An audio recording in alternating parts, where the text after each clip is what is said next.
I've been clearing out dead people's houses for 8 months now, and I'm starting to think some of them weren't actually dead when I got there. It sounds mad, I know, but there were things I found, things that didn't make sense if they were truly gone. It began after my divorce went through. Sarah kept the house, naturally, and I found myself in a bedsit in Walthamstow with nothing but a suitcase and a growing overdraft. The settlement had been brutal. 23 years of marriage, and I walked away with my car and whatever savings she hadn't already transferred to her sister's account. I needed money, quickly, and the job centre wasn't offering much beyond shelf stacking and telemarketing. My brother-in-law mentioned house clearances. He'd done a few himself after redundancy, cash-in-hand work for families who couldn't face sorting through their relatives' belongings. The money was decent if you knew where to sell things, and most people were just grateful to have someone else deal with the mess. He gave me the number for a woman called Janet, who coordinated these jobs through word of mouth. Janet was probably in her 60s, the parish committee type. All cardigans and calm authority. She explained how it worked over tea in her immaculate sitting room in Epping. Families would contact her when someone died, usually elderly relatives who'd lived alone for years. The families often lived far away, couldn't take time off work, or simply couldn't bear to go through decades of accumulated possessions. That's where I came in. The first house was in Enfield. Mrs. Patterson, 91, found dead in her armchair by a neighbour who'd noticed the milk bottles piling up. Her grandson lived in Scotland and just wanted the place emptied so he could sell it. Janet gave me the keys, a rough inventory of valuable items to look out for, and instructions to bag everything else for the charity shop or tip. The house smelled of old fabric softener and cat food, though I never saw a cat. Mrs. Patterson hoarded, but tidily. Every surface was covered with ornaments, books, photographs, and random household items she'd apparently been unable to throw away. I started in the kitchen, working methodically through cupboards full of expired tins and drawers crammed with takeaway menus from restaurants that had probably closed years ago. It was when I reached the bedroom that I found the first photograph. It was tucked inside a romance novel, a Polaroid of a man lying on a bed. He was fully clothed, but something about his position looked wrong. His arms were at odd angles, and his face had a slack quality that didn't look like sleep. There was a date written on the back, March 1987. I nearly threw it away with the rest of the junk, but something made me slip it into my pocket instead. I told myself I kept it out of curiosity, but the truth is I didn't want to let it go. The second house was in Barnet. Mr. Krishnan, 78, heart attack in his garden shed. His daughter lived in Bristol and wanted everything cleared within the week. This time, I found the photograph almost immediately, hidden inside a recipe book in the kitchen. Another Polaroid, another man, this one younger, lying on what looked like a sofa. Same unnatural positioning, same slack expression. The date on the back was June 1991. That's when I realized it wasn't a one-off. That should have been enough. Should have called the police, or at least mentioned it to Janet. But I didn't. I kept the photograph and continued working. By the fifth house, I'd developed a system. I'd do the regular clearance work first, sorting through the obvious items, loading the van with furniture and saleable goods. Then I'd conduct my own search, looking for the photographs I was now certain I'd find. They were always hidden in books, never in albums or frames, always Polaroids, always of men, always with that same wrong quality about them. The houses started to blur together. Terraced houses in Tottenham, semis in Hornsey, a flat in Wood Green. All elderly people who'd lived alone. All natural deaths, according to the paperwork Janet provided. but the photographs told a different story. I counted them obsessively. 23 in total, spanning from 1979 to 2003. The locations varied, but there were repeated elements. The same blue curtains appearing in multiple shots, the same wooden coffee table, the same patterned carpet. I started paying closer attention to the houses themselves. Mrs. Patterson's place had those blue curtains, though faded now. Mr. Krishnan had the coffee table, though it was buried under years of newspapers and magazines. The flat in wood green had the carpet, worn thin but still showing traces of that distinctive geometric pattern. The photographs weren't just hidden in these houses, they were taken in them. I began researching the deceased residents. Nothing obvious, just casual internet searches, checking old newspaper archives, looking at obituaries. Most had lived quietly, unremarkable lives. Widows and widowers, retirees, people who'd outlived their families and friends. But I noticed patterns. Several had worked in social services or healthcare. Others had been involved in community groups, volunteer work, positions that would have given them access to vulnerable people. The breakthrough came when I was clearing a house in Palmer's Green. Mrs. Hartwell, 86, found dead in her kitchen after a neighbor reported a smell. Her house was different from the others, more chaotic, less carefully maintained. I found the photographs in her bedroom, not hidden in books but scattered across her dressing table as if she'd been looking at them recently. 27 photographs this time, including several I recognized from other houses. But there were new ones too, and these were different. The men in them were clearly alive, though barely conscious. Their eyes were open but unfocused, and in some shots, you could see restraints around their wrists. Under the photographs was a notebook filled with Mrs. Hartwell's spidery handwriting, names, dates, addresses, details about the men's routines, their vulnerabilities, their social connections, or lack thereof. They were all homeless, addicted, or mentally ill. People who wouldn't be missed immediately, if at all. The notebook described the network. Mrs. Hartwell wasn't working alone.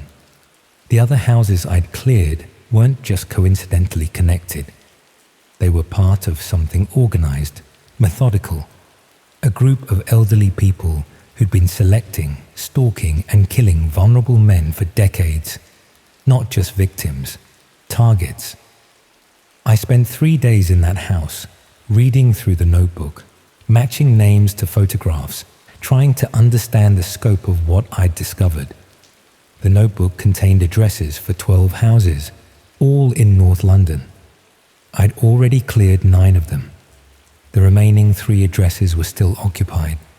I know I should have gone to the police then. Should have handed over the photographs, the notebook, everything. But something stopped me. Maybe it was the methodical nature of it all, the careful documentation, the way they'd operated for so long without detection. Maybe it was the realization that these people were still out there, still active. Or maybe it was simpler than that. Maybe I was curious. I started watching the first address, a terraced house in Southgate. Mrs. Fleming, according to the notebook, 82 years old, widowed, retired nurse. I sat in my car across the street for 3 evenings noting her routine. She rarely left the house, but when she did, it was always on Thursday afternoons, presumably for shopping. On the 4th Thursday, I followed her. She didn't go to the shops. She drove to a car park behind a community centre in Arnos Grove and waited. After 20 minutes, a man approached her car, 50s, unkempt, carrying a sleeping bag and a plastic bag of belongings. They talked through her window, and then he got into her passenger seat. I followed them back to her house. The man never came out. I waited outside for 2 hours, watching the windows, looking for movement. Nothing. The lights went on in what I assumed was the kitchen, stayed on for about an hour, then went out. The house went dark. I drove home and spent the night staring at the ceiling, trying to decide what to do next. By morning, I'd made up my mind. I called Janet and told her I was taking a break from the house clearances. Personal reasons, I said. She didn't sound fussed. That was 3 weeks ago. I've been watching the news, checking missing person reports, looking for any mention of the man I saw get into Mrs. Fleming's car. Nothing. It's as if he never existed. I still have the photographs, the notebook, all the evidence I collected from the houses. It's sitting in a cardboard box under my bed, waiting for me to decide what to do with it. Some days I think about going to the police. Other days I think about going back to Mrs. Fleming's house, finding out what really happened to that man. But mostly I think about the job advert I saw yesterday. Janet's looking for someone new to help with house clearances. Good money, she says. Flexible hours. Perfect for someone who needs a fresh start. The thing is, I'm starting to wonder if the clearances ever really end. If maybe the people whose houses I've been clearing aren't actually dead at all. Maybe they're just moving on, starting over somewhere else, leaving their old lives behind like everything else I've been boxing up and throwing away. Maybe that's what happens when you've been doing this work for too long. You start thinking every coincidence means something. You begin to think that patterns are everywhere, connections that aren't really there. But then I remember the photographs, the notebook, the man getting into Mrs. Fleming's car. And I wonder if the real problem isn't that I'm seeing patterns where none exist, but that I'm finally seeing the pattern that's been there all along.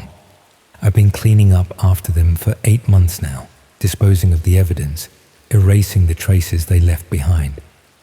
And I'm starting to think that maybe that was the point. Maybe the house clearances weren't random jobs at all. Maybe they were deliberate, carefully orchestrated, designed to ensure that someone would find the evidence and then make it disappear. Maybe I haven't been discovering their secret. Maybe I've been helping them keep it. The cardboard box is still under my bed. Sometimes I can hear it rustling in the night, as if the photographs are trying to rearrange themselves, trying to tell me something I haven't figured out yet. But I don't look anymore. I've learned enough. Tomorrow, I'm going to call Janet back, tell her I'm ready to return to work. There are 3 more houses on Mrs. Hartwell's list, and I suspect they'll be coming up for clearance soon. Very soon. After all, I've become quite good at this job, and there's always more work to be done.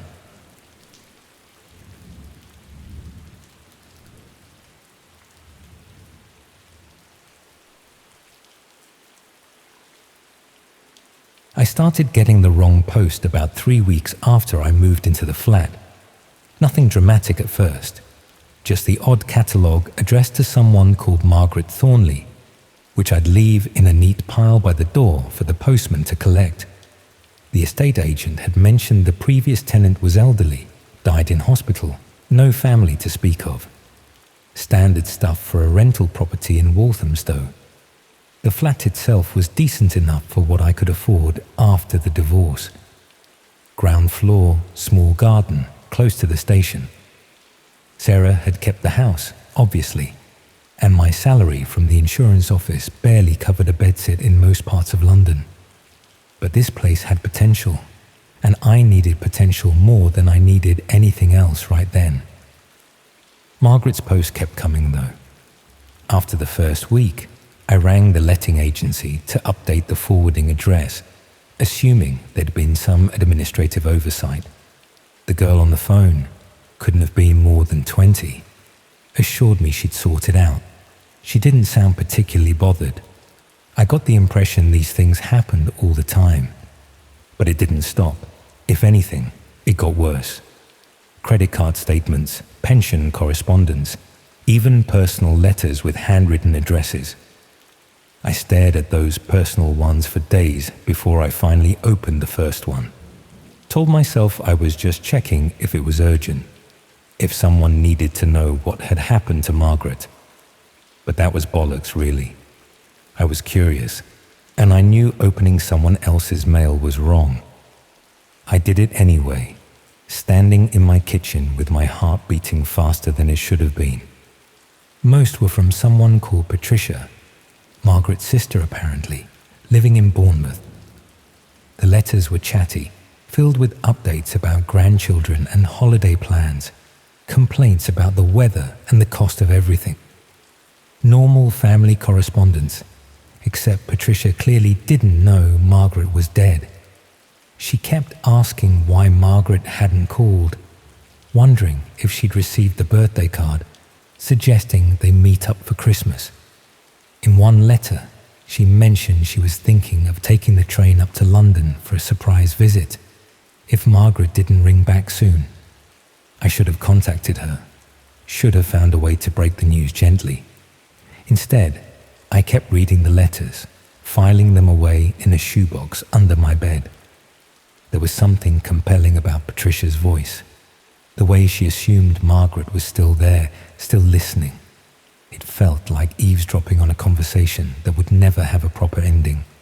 The first package arrived on a Tuesday morning in October.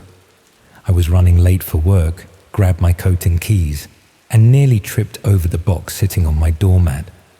It was addressed to Margaret Thornley, same as always. But this one was different, heavier, more substantial. I carried it inside and left it on the kitchen table while I made coffee.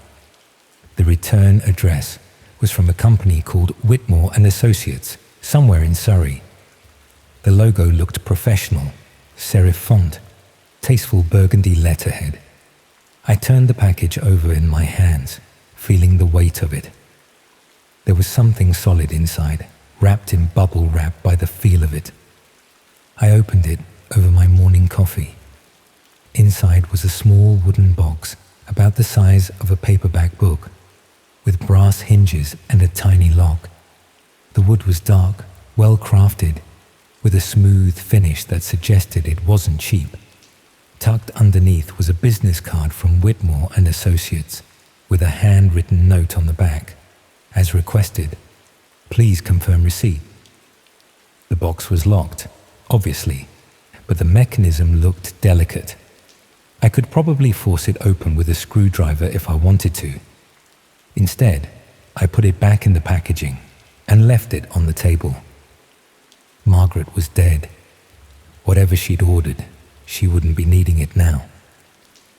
I went to work, spent the day processing claims and arguing with customers about policy details, came home to find another package waiting. This one was smaller, a padded envelope with the same burgundy logo. Inside was a key, brass, old-fashioned, with an ornate bow. No note this time, just the key wrapped in tissue paper. I knew it would fit the lock on the wooden box. I could feel it somehow. But I left it on the table next to the box and tried to carry on with my evening. Made dinner, watched the news, even started a book I'd been meaning to read. But I kept glancing over at them, the box and the key sitting there like a question I couldn't ignore. It was nearly midnight when I finally gave in. I told myself I'd just have a quick look, satisfy my curiosity, then pack everything up and send it back. The key turned easily in the lock with a soft click that sounded unnaturally loud in the quiet flat. I should have stopped there. Should have packed everything up and returned it to Whitmore and Associates, explained the situation, let them sort out their own administrative mess. But I was curious now, properly curious, in a way I hadn't been about anything for months. The box contained photographs, black and white, professional quality, the kind of portraits you might see in an upmarket gallery. They showed people in various poses, some formal, some casual, all with the same unsettling stillness, like mannequins arranged by someone with an eye for composition, but no understanding of human warmth. The subject's eyes were the worst part, present but somehow absent, as if they were looking through the camera rather than at it. There were maybe 20 photographs in total, each one carefully mounted on thick cardstock. On the back of each mount, someone had written details in neat handwriting. Names, dates, locations. Michael Hartwell, 15 June Hampstead. Susan Chen, 3rd October, Canary Wharf. The dates went back several years, but the locations were all London addresses. I spent the evening going through them, trying to make sense of the collection. The photography was excellent. Whoever had taken these knew what they were doing. The subjects were all well dressed, posed in what looked like expensive settings. Hotels, restaurants, office buildings. But their faces were wrong somehow. Too blank, too compliant. The next morning brought another package. This time it was a manila folder, thick with paperwork.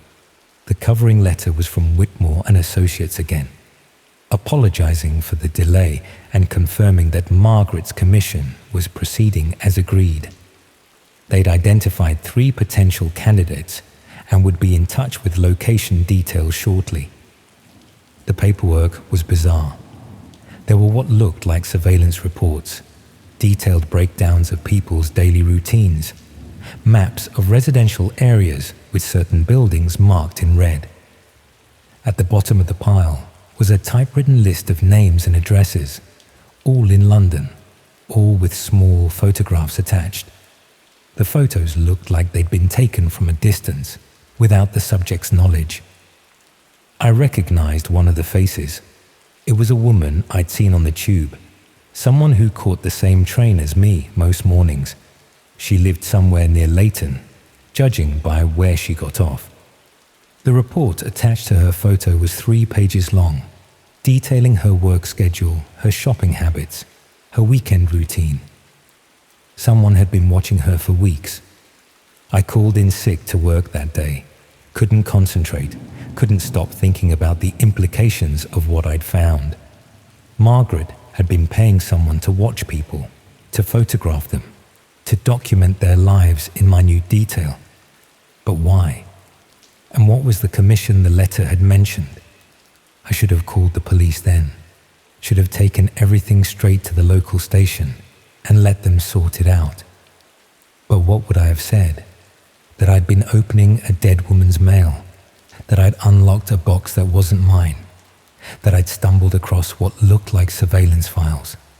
I'd be the one in trouble, not whoever had taken the photographs. The thought of trying to explain my own actions, my own guilt, was almost worse than doing nothing at all. The flat felt different now. Every creak of the floorboards, every shadow in the corner made me jump. I kept checking the locks, peering through the curtains at the street outside. The rational part of my mind knew I was being paranoid, but the evidence was there in black and white. Someone was being watched, and now I was part of it. I tried calling Whitmore and Associates, but their number went straight to an automated message saying they were closed for business. I googled the company name and found nothing. No website, no directory listings, nothing. The address on their letterhead was a P.O. box in Guildford. More packages arrived over the next few days. Equipment, mostly. A telephoto lens, a digital camera, some kind of audio recording device.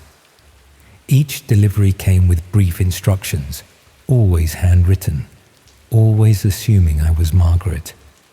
The tone was professional but friendly, like they were dealing with a valued client. The final package arrived on a Friday. It was just a single sheet of paper, folded once, with an address in Stratford, and a time, 3:30 p.m., Saturday.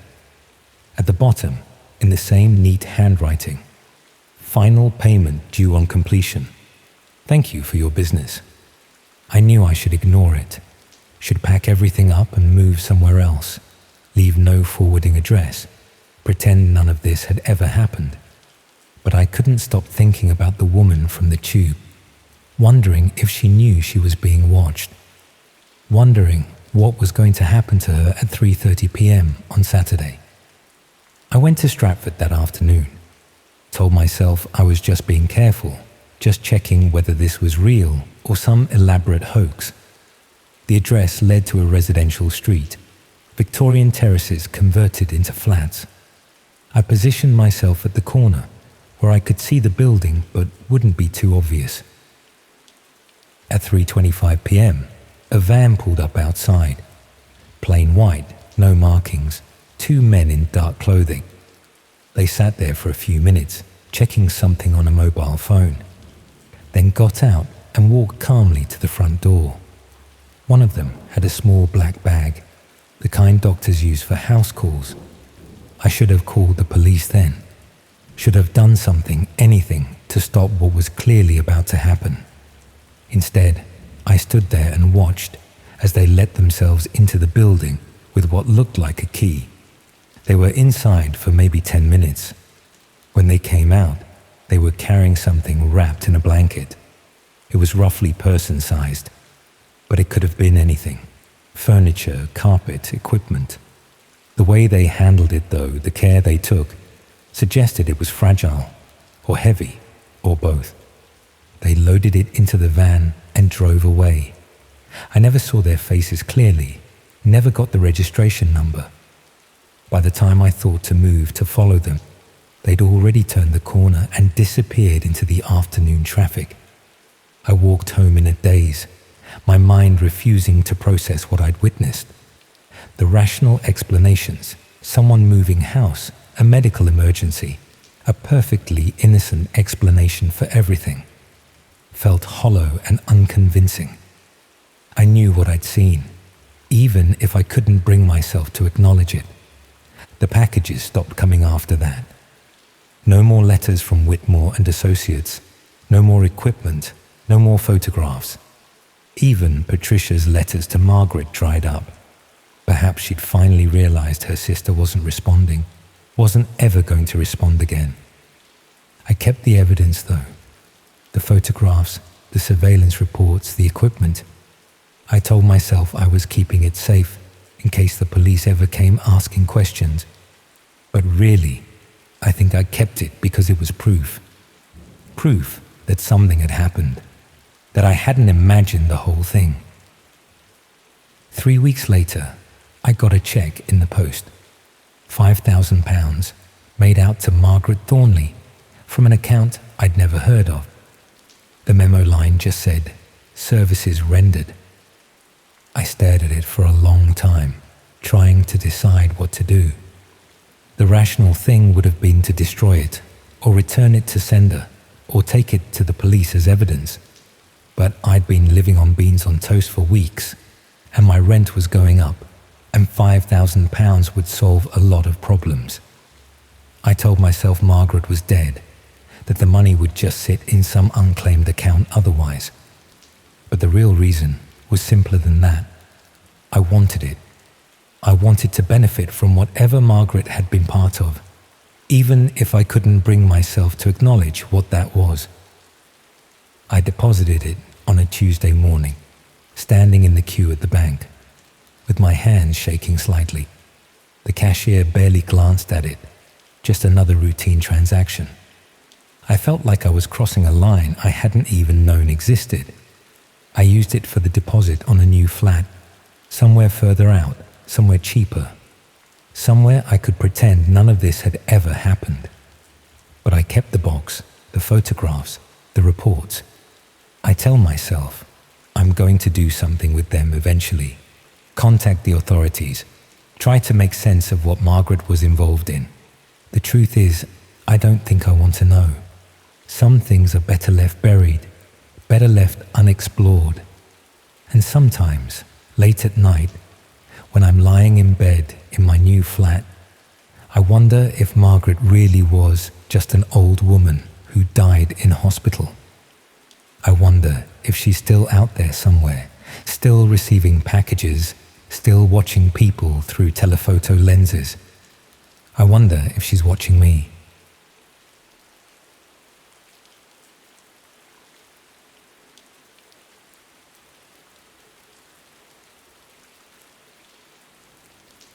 I found the key under the third flower pot on Tuesday morning, exactly where the estate agent said it would be. Divorce papers were still sitting on my kitchen table back in the flat, and my solicitor kept ringing about property division, but I couldn't face any of it. Sometimes you just need to disappear for a while. The house had been empty for 6 months, which explained the price, and I needed somewhere cheap whilst I figured out what came next. The rental advert was basic: 2 bedrooms, garden, quiet street, no photos, which should have been a red flag, but I was desperate. The agent met me outside, showed me round quickly, and handed over the keys the same day. Cash up front, 6 months minimum. She seemed eager to get it sorted, kept checking her watch like she had somewhere else to be. The house was fine, ordinary even.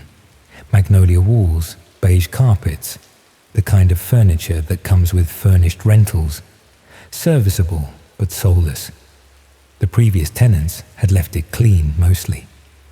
There were still some personal touches scattered about that the cleaning company must have missed.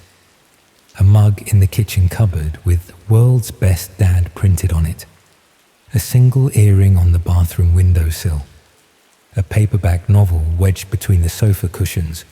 Bookmark still marking someone's place on page 127. I moved my things in over the weekend. It didn't take long, just clothes, laptop, a few books. Everything else was still tangled up in the divorce, and I didn't want to fight over any of it.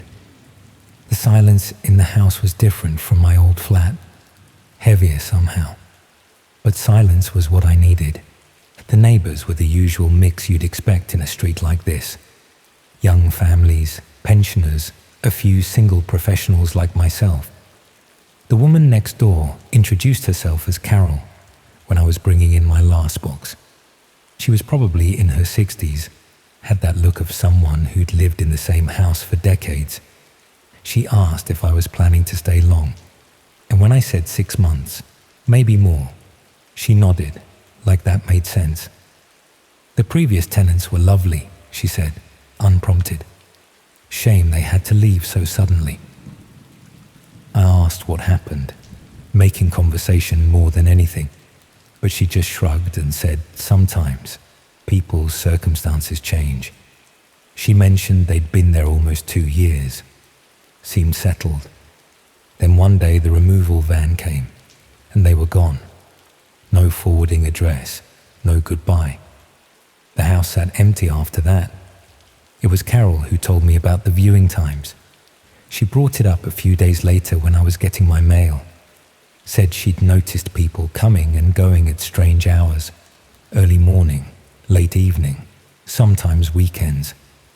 The estate agent had mentioned they were still showing the house to potential buyers, but Carol seemed to think it was excessive. 3 times last week, she said, then paused. Or was it 4? I lose track sometimes.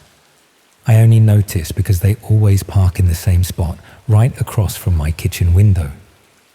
She hesitated, looking confused for a moment. Actually, now I think about it, they don't always park there. Sometimes it's further down, but definitely the same type of car. Dark blue, I think, or possibly green. I hadn't seen anyone, but then I'd been spending most of my time in the back rooms, working on my laptop or reading.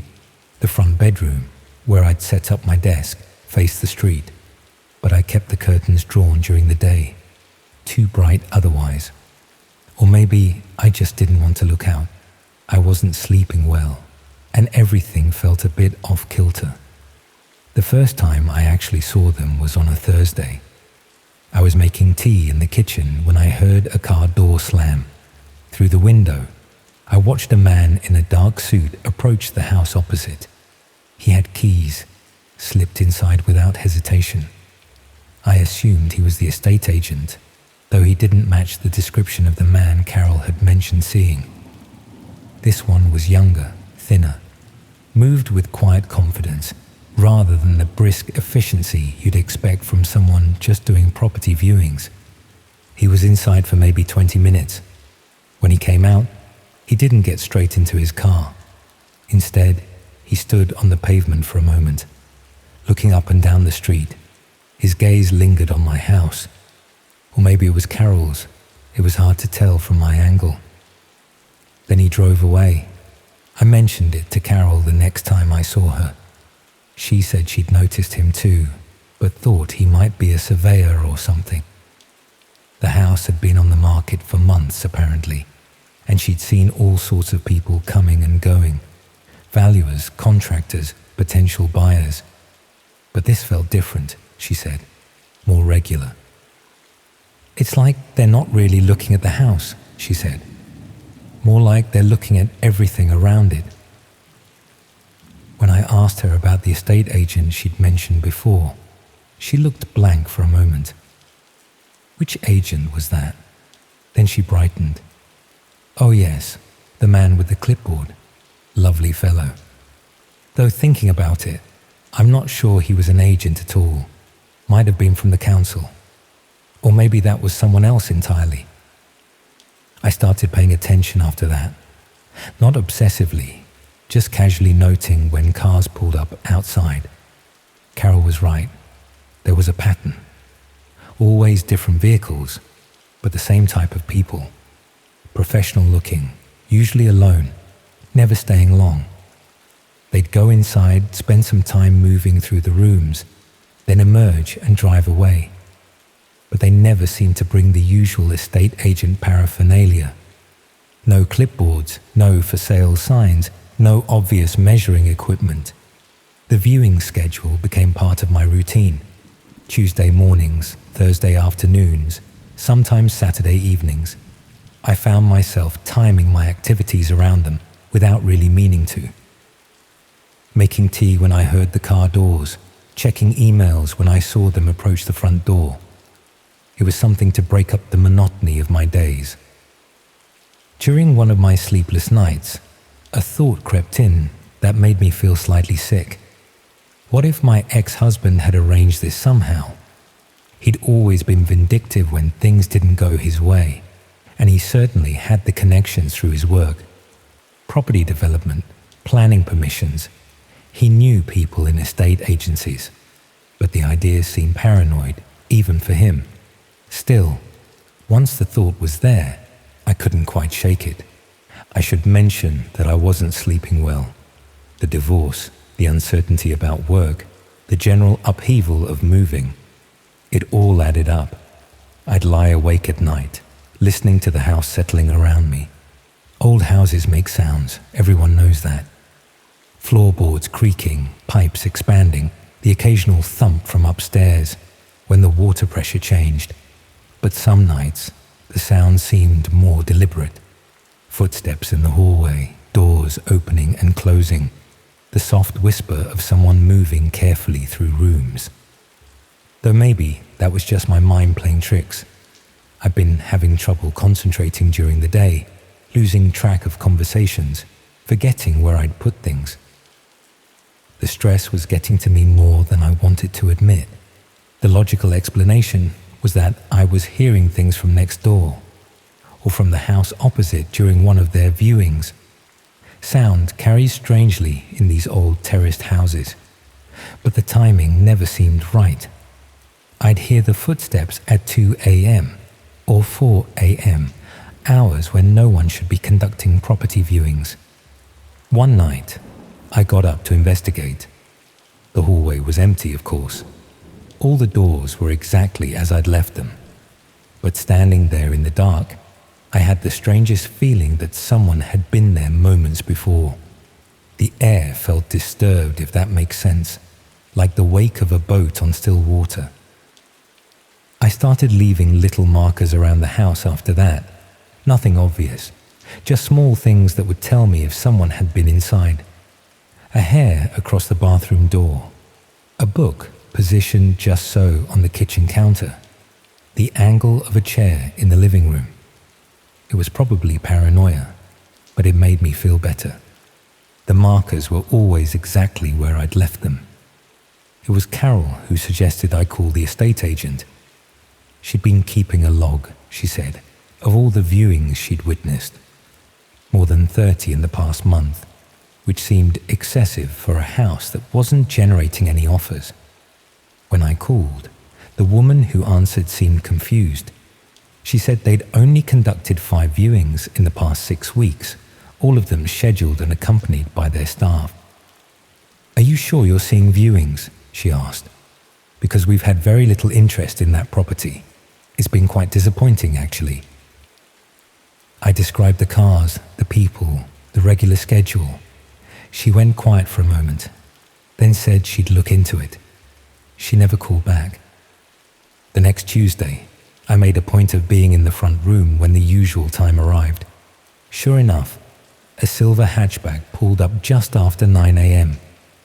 The woman who got out looked like all the others, professional, purposeful, carrying a small bag. She produced keys and entered the house with practiced ease. I watched from behind the curtain as she moved through the house. I could see her silhouette passing from room to room, pausing at the windows, spending time in what would be the bedrooms. But something about her movement seemed wrong. She wasn't examining the property. She was looking out of it, standing at each window, studying the street, the neighboring houses, studying my house. When she reached the front bedroom, the one that faced directly toward mine, she stopped. I couldn't see her clearly through the glass, but I could feel her attention like a weight. She stood there for several minutes, completely still, gazing across at my window. Even though I was hidden behind the curtain, I had the uncomfortable sensation that she could see me. Or maybe I was imagining the whole thing. My perception felt unreliable lately, colors seeming too bright or too dim, distances hard to judge. Was she even really looking this way? Or was that just what my paranoid mind was telling me? After she left, I couldn't shake the feeling that something had changed. The house felt different, more exposed somehow. I found myself avoiding the front rooms, staying in the kitchen and back bedroom where the windows faced the garden. But even there, I felt watched. The viewings continued. If anything, they became more frequent. I started recognizing some of the people. The thin man in the dark suit, the woman with the silver car, an older man who always wore the same brown jacket. They came at different times, in different vehicles, but they all did the same thing. They'd go inside, spend time at the windows, then leave. I stopped answering the door. When the postman came, when Carol knocked to check on me, when someone from the gas company needed to read the meter, I just ignored them all. It was easier that way. The markers I'd placed around the house started moving, not dramatically, just small shifts that could have been coincidence. The book on the kitchen counter rotated slightly. The chair in the living room angled toward the window. The hair across the bathroom door disappeared entirely. I confronted Carol about it when I saw her in the garden. Asked if she'd noticed anything unusual, if she'd seen anyone else coming and going from my house. She looked at me strangely, said she'd been meaning to ask if I was all right. She hadn't seen me around much lately, and my lights were always on, even during the day. "The people in the house opposite," I said. "The viewings, are they still happening?" She frowned, and for a moment she looked genuinely confused. "What viewings? That house has been empty for months." I stared at her. "But you told me about all the people coming and going. You were keeping a log." "I think you must be confused," she said gently. "I've never seen anyone at that house. Not since you moved in." She paused, studying my face with what looked like concern. "Actually, that's not quite right. There was someone there yesterday, I think. Or was that last week? My memory comes and goes," she said, frowning. "But I remember lights in that house, not sure when." The doubt that had been building inside me suddenly felt overwhelming. Was Carol lying or forgetting? Or was I losing my grip on reality? I found myself wondering if she might be connected to my ex-husband somehow. She'd mentioned knowing people in the area for decades. What if she knew him too?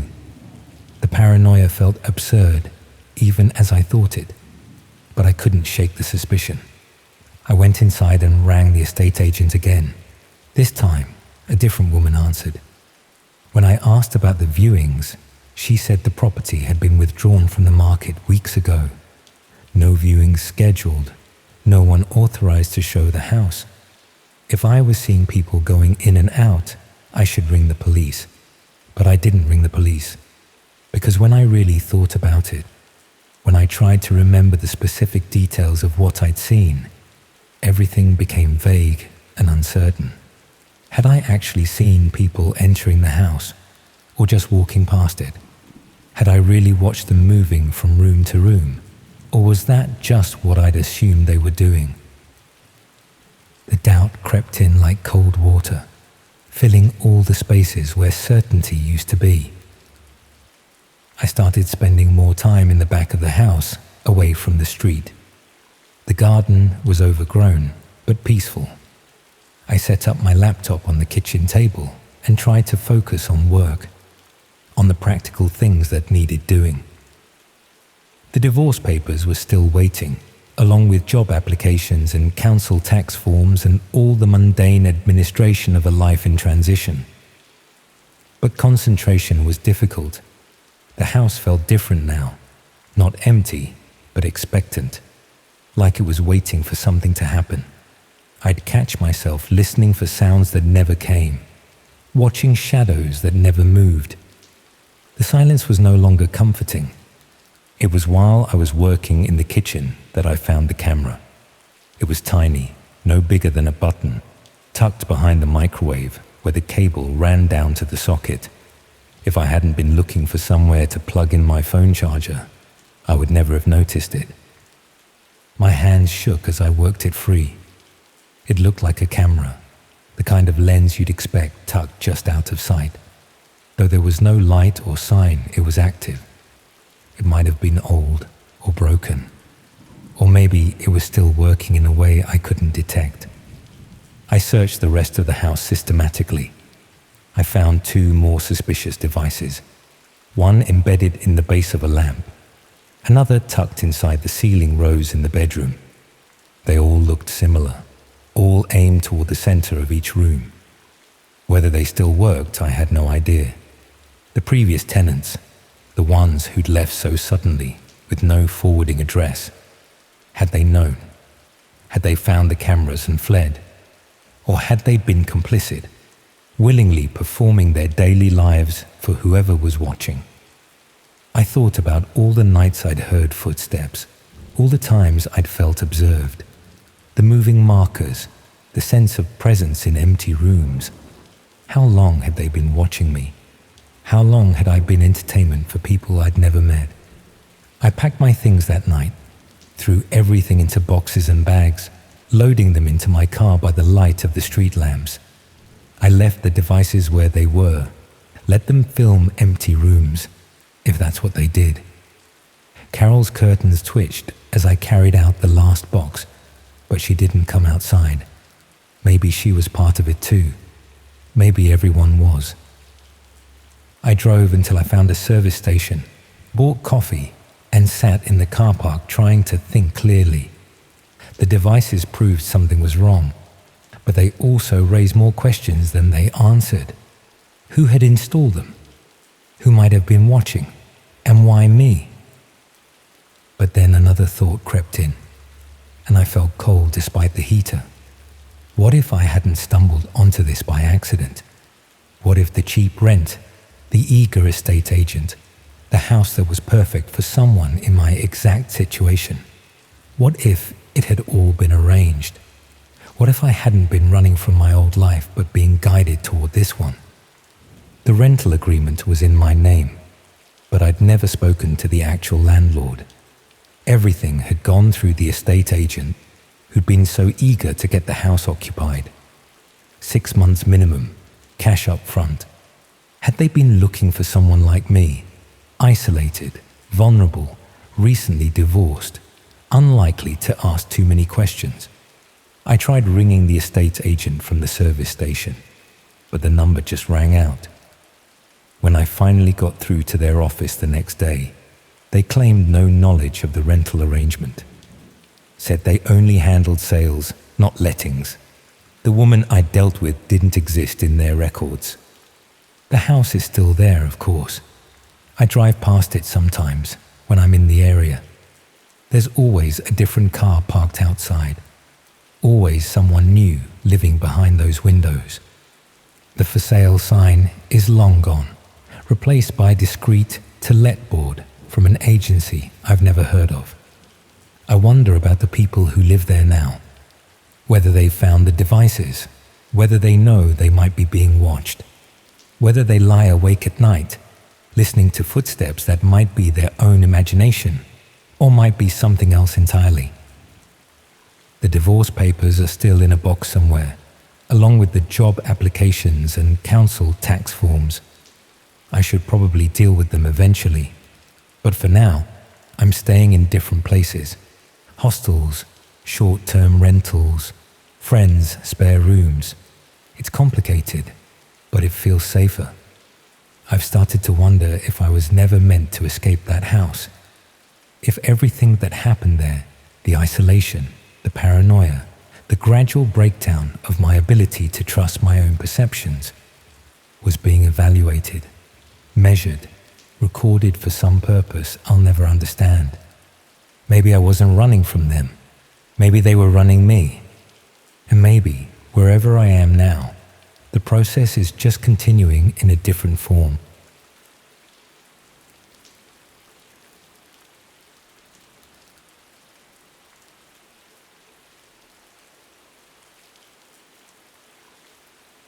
I started at the warehouse in October, after being made redundant from my office job. 23 years in accounts, and they let me go with a handshake and a statutory redundancy package that wouldn't last 3 months. The night shift at the distribution center paid less, but it was something. Loading lorries, checking manifests, keeping busy, whilst the rest of the world slept. The commute was 40 minutes each way, mostly along the A34 through countryside that looked like every other bit of England in the dark. I'd leave home at 10:30, arrive for the 11 o'clock start, then drive back around 7 in the morning when the day shift was just beginning. It became routine quickly enough. The same route, the same service stations, the same radio programs keeping me company. That's how I started becoming aware of the car. It was a dark blue Vauxhall. Nothing special about it, except that I kept seeing it. Not every night, but often enough that it registered. Sometimes it would be behind me on the dual carriageway. Sometimes parked at the Little Chef near Junction 12. Sometimes overtaking me near the industrial estate where I worked. Always the same car. Always a single occupant, though I could never make out much detail about the driver in the dark. At first, I thought it was just coincidence. Plenty of people work nights, and there are only so many routes between towns. But after a few weeks, I started paying attention to the timing. The car would appear around the same points in my journey, stay visible for 10 or 15 minutes, then disappear again. It felt deliberate, though I couldn't say why. I mentioned it to Gary, one of the other lads on my shift, but he just shrugged. Said there were all sorts of odd characters on the roads at night. Shift workers, insomniacs, people with nowhere else to go. He'd been doing nights for 5 years and had his own collection of regulars, people he'd see week after week without ever knowing who they were. The warehouse work was straightforward enough. Scan packages, load them onto the correct lorries, make sure everything matched the delivery schedules. It kept me moving, which was good, because standing still gave me too much time to think about how my life had changed. 52 years old, starting over in a job meant for people half my age. wondering if this was how things would be until I retired. My sleep patterns were a mess, obviously. I'd get home around 8 in the morning, try to sleep until mid-afternoon, then have a few hours of daylight before it was time to leave again. The house felt strange during those afternoon hours. Too quiet, too bright, like I was living in someone else's life. Sarah had moved out 6 months before the redundancy, said she couldn't cope with my moods, and the silence she'd left behind had become something I lived around rather than in. It was during one of those restless afternoons that I first saw the car parked on my street. I was making a sandwich in the kitchen when I noticed it through the window. The same dark blue Vauxhall, or one identical to it, sitting 3 houses down from mine.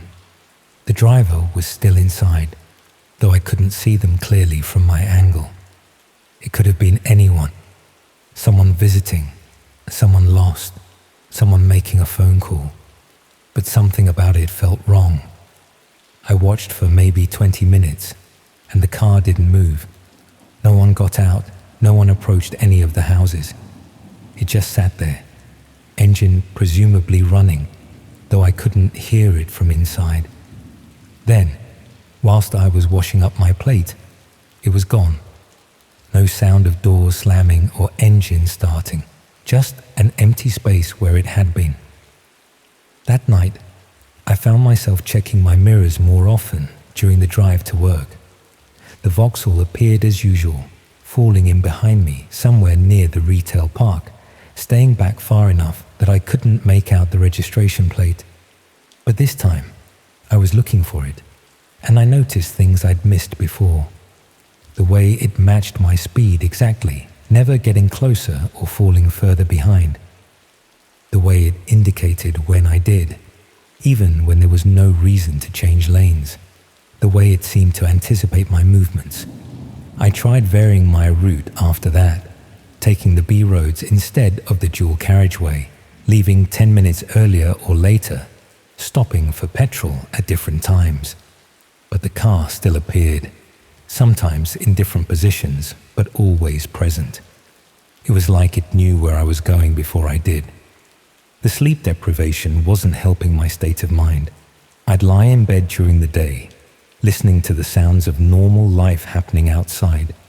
Children walking to school, delivery vans, people going about their business in daylight. But instead of feeling comforted by these ordinary sounds, they made me feel more isolated, like I was living in the margins of other people's lives, visible only in the dark hours when most people weren't looking. I started keeping a log of when I saw the car. Nothing formal, just notes scribbled on the back of old receipts. Tuesday, behind me, from junction 10 to the warehouse. Thursday, parked at the service station when I stopped for coffee.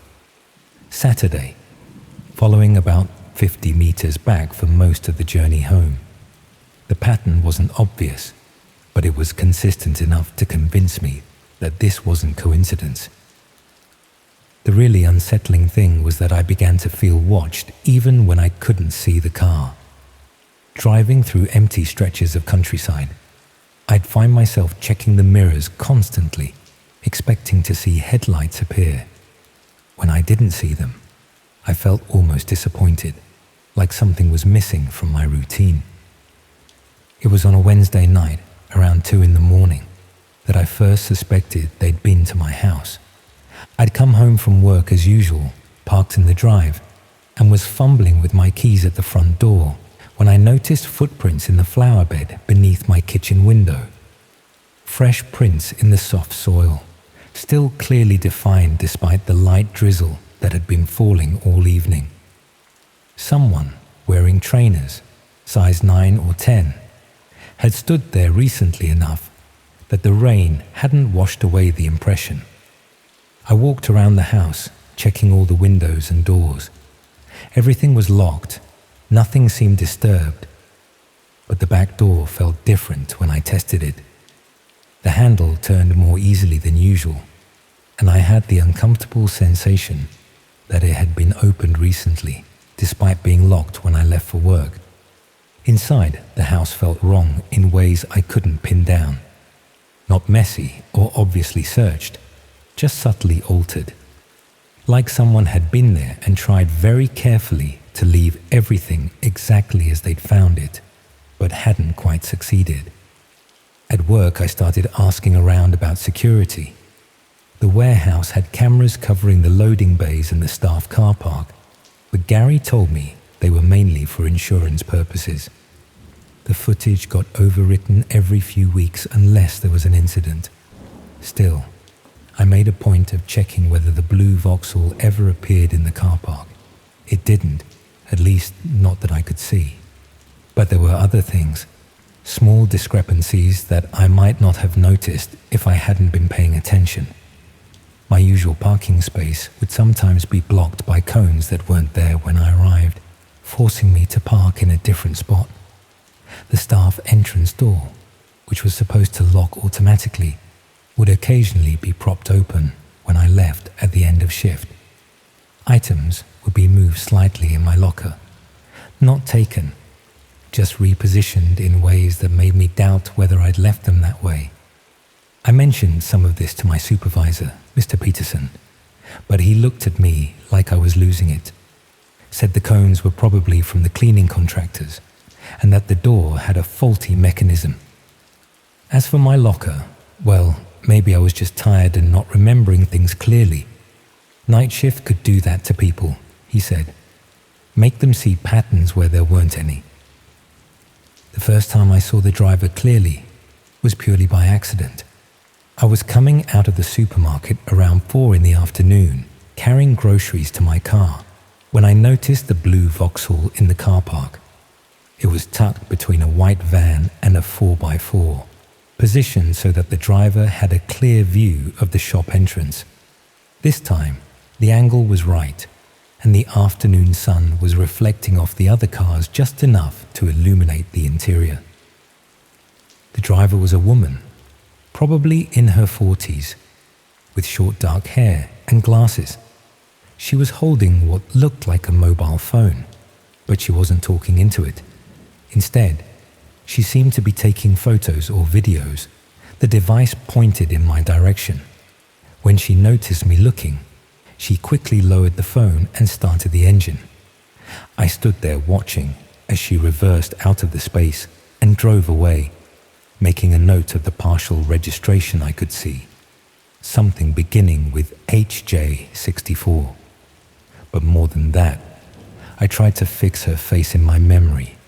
Ordinary looking, the sort of person you'd pass in the street without a second glance. Exactly the kind of person who could follow you for weeks without being noticed. That night, I decided to confront the situation directly. Instead of taking my usual route to work, I pulled into a lay-by about halfway through the journey and waited. If someone was following me, they'd have to pass by or risk losing me altogether. I sat there for 20 minutes, engine off, watching the road in both directions. A few cars went by, a taxi, a delivery van, someone who looked like they were rushing to get somewhere. But no blue Vauxhall. I began to think I'd imagined the whole thing, that Mr. Peterson was right about night shift paranoia. Then I saw it in my wing mirror, parked about 100 meters behind me on the opposite side of the road. It had been there the whole time, far enough back that I hadn't noticed it immediately. The driver was just sitting there, waiting to see what I would do next. I started the engine and pulled back onto the road, watching in the mirror as the Vauxhall followed suit. This time, I didn't try to lose it or change my route. I just drove to work as normal, hyper-aware of its presence behind me.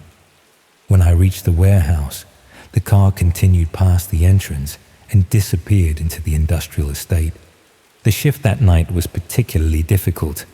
I kept making mistakes, scanning packages twice, loading items onto the wrong lorries, forgetting to check manifests. Gary asked if I was feeling all right, and I nearly told him everything. But how do you explain that you think someone's been following you for weeks without sounding paranoid or delusional? Instead, I said I was just tired and tried to focus on the work. During my break, I walked around the outside of the warehouse, checking the car park and the surrounding roads. There was no sign of the blue Vauxhall, but I did notice something else. A small white car parked on the street just outside the industrial estate, positioned where the driver would have a clear view of the warehouse entrance. I couldn't see if anyone was inside, but the location seemed too convenient to be coincidence. When I left work that morning, the white car was gone, but as I drove home, the blue Vauxhall appeared again, this time following me from a much greater distance. I could barely see it in my mirrors, just a dark shape that stayed consistently behind me for most of the journey. I started to wonder if there was more than one person involved. The pattern continued for another week. Different cars, sometimes the blue Vauxhall, sometimes the white one, occasionally others that might or might not have been following me. It was impossible to be certain, which was perhaps the point. The ambiguity was almost worse than knowing for sure, because it made me question everything I was seeing. I tried varying my behavior in other ways, shopping at different times, taking different routes to the supermarket, even going for walks around the neighborhood during my afternoon hours. But I kept noticing things. Cars that seemed to be in too many places, people who appeared to be photographing nothing in particular, movements in my peripheral vision that disappeared when I looked directly. My sleep got worse. I'd lie awake during the day, listening for sounds that didn't belong. Car doors closing outside, footsteps on the pavement, voices discussing something I couldn't quite hear. The house began to feel exposed, like people were watching it from all angles. I started keeping the curtains closed even during the day, which made the afternoon hours feel even more oppressive. Sometimes, in those drowsy moments between sleep and waking, I'd have the strangest feeling that I was forgetting something important, something that had happened before all this started, something that might explain why I'd been chosen. But whenever I tried to focus on the thought, it would slip away, leaving only a vague sense of unease. It was Sarah who gave me the first concrete evidence that something was wrong. She rang me on a Thursday evening, which was unusual because we'd barely spoken since she moved out. She said she'd been getting phone calls at her new flat, nothing threatening, just someone ringing and hanging up when she answered. But they'd started asking about me, she said, whether I was coping with the job change, how I was spending my time, if I was seeing anyone new. At first, she'd assumed they were from my work, maybe HR checking up on me. But the questions were too personal, too specific. They knew details about my routines, my shopping habits, even things about our marriage that only we should have known. Sarah had stopped answering calls from unknown numbers, but they kept coming. I asked her to describe the caller's voice, but she said it was always different people. Sometimes a woman, sometimes a man, occasionally someone who sounded younger. They were polite, professional even, but there was something about the calls that made her uncomfortable, like they were gathering information rather than genuinely concerned about my welfare. After Sarah rang off, I sat in my kitchen trying to process what she'd told me. The following, the surveillance, the phone calls. It suggested something more organized than a single disturbed individual. But why? What could anyone possibly want with a middle-aged warehouse worker going through a divorce? That night, I decided to take a different approach. Instead of trying to avoid or confront whoever was watching me, I would document everything. I bought a small digital camera and started photographing the cars I saw repeatedly, noting times and locations. I kept a detailed log of my activities, mapping my routes and schedules. What I discovered was both more and less disturbing than I'd expected. The surveillance was real, but it was also inconsistent. Some days, I could spot multiple cars that seemed to be coordinating their movements around me. Other days, I saw nothing unusual at all. It was like being observed by an organization that was either very sophisticated or completely amateur, depending on the day. I started to recognize individual vehicles, not just the blue Vauxhall, but a red Ford, a silver BMW, occasionally a black motorcycle that would appear and disappear at traffic lights. But I never saw the same driver twice, which made me wonder if the cars were being shared or rented. The breakthrough came 3 weeks later, quite by accident. I was coming home from work on a Tuesday morning when I noticed roadworks ahead. Traffic was being diverted through a residential area I didn't know, winding through narrow streets lined with Victorian terraces. I followed the signs, not paying much attention to where I was going until I found myself in a dead end. There were 3 other cars trapped in the same cul-de-sac. All of us had followed the diversion signs that seemed to lead nowhere. As I reversed to find another route, I recognized 2 of the vehicles. The blue Vauxhall was directly behind me, and the red Ford was at the front of the small convoy. Both drivers seemed as confused as I was, checking maps and trying to work out how to get back to the main road. It occurred to me that either this was an extraordinary coincidence, or whoever was organizing the surveillance had made a mistake. For the first time, the watchers were as lost as I was.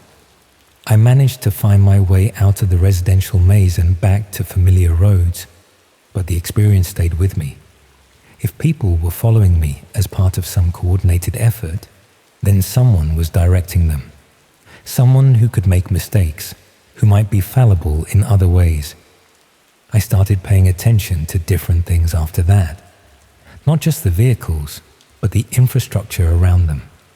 I noticed that certain car parks seemed to have an unusual number of occupied spaces during hours when they should be empty. I spotted the same faces in different locations.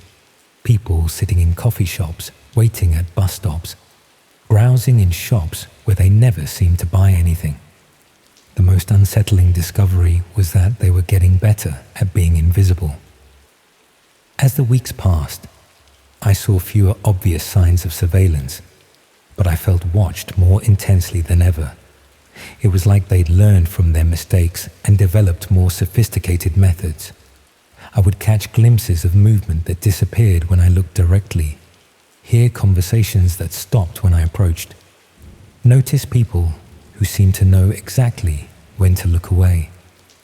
My performance at work started to suffer badly. I was making so many errors that Mr. Peterson called me in for a disciplinary meeting. He said several customers had complained about incorrect deliveries and that my timekeeping had become erratic. I wanted to explain about the surveillance, about how difficult it was to concentrate when you felt constantly observed, but I knew how it would sound. Instead, I told him I was having trouble adjusting to the night shift pattern and asked if there were any day positions available. He said he'd look into it, but his expression suggested he was already planning my departure. That same week, I received a letter that changed everything. It arrived on a Wednesday, addressed to me personally, but with no return address. Inside was a single sheet of paper with a brief, typed message. Your situation is temporary. Cooperation will ensure a swift resolution. Resistance prolongs the process unnecessarily. There was no signature, no letterhead, nothing to indicate who had sent it or what they wanted. But the tone was clear enough. This wasn't a threat, it was an instruction. I was being told to accept whatever was happening to me. I took the letter to the police station that afternoon. The desk sergeant listened to my story politely, looked at the letter, and asked me to wait whilst he fetched someone else. The constable, who eventually appeared, seemed different, more attentive, but also more guarded. He read the letter twice, asked specific questions about the surveillance I'd experienced, then quietly slipped the letter into a folder rather than handing it back. "We'll look into this," he said, but his tone suggested they already knew more than they were saying. "In the meantime, vary your routines, stay alert, and contact us immediately if anything escalates." As I left, I heard him making a phone call, speaking in low tones to someone about another one, and the usual pattern. It didn't sound like the conversation of someone encountering this situation for the first time. Walking back to my car from the police station, I noticed the blue Vauxhall parked across the street. The same woman was behind the wheel, watching me through her windscreen. This time, she didn't try to hide or drive away. She just sat there, making it clear that she'd seen me go into the police station and wasn't concerned about the consequences. That's when I understood that involving the authorities wouldn't help. Whatever was happening to me operated outside normal channels, with resources and patience that suggested something beyond individual obsession. I stopped going to work the next week, rang in sick on the Monday, then just stopped answering the phone. Mr. Peterson left several messages, each one more irritated than the last, but I couldn't face going back to the warehouse. The routine that had once comforted me now felt like a trap, making me predictable and vulnerable. Instead, I stayed home with the curtains drawn, ordering groceries online and trying to work out what I'd done to attract this attention. But every avenue of thought led nowhere. I wasn't involved in anything criminal or controversial. I had no enemies, no significant debts, no connection to anything that might justify this level of surveillance. The phone calls to Sarah stopped around the same time I stopped going to work. She rang to tell me, sounding relieved, but also puzzled. It was like whoever had been gathering information about me had decided they had enough. I started to wonder if the process was coming to an end. On the Friday of that week, I received another letter. This one contained a single key and an address I didn't recognize, along with the time, 3 p.m., Saturday. Nothing else. I spent that Friday night staring at the key, trying to decide what to do. Part of me wanted to ignore it, to stay barricaded in my house and wait for whatever was going to happen.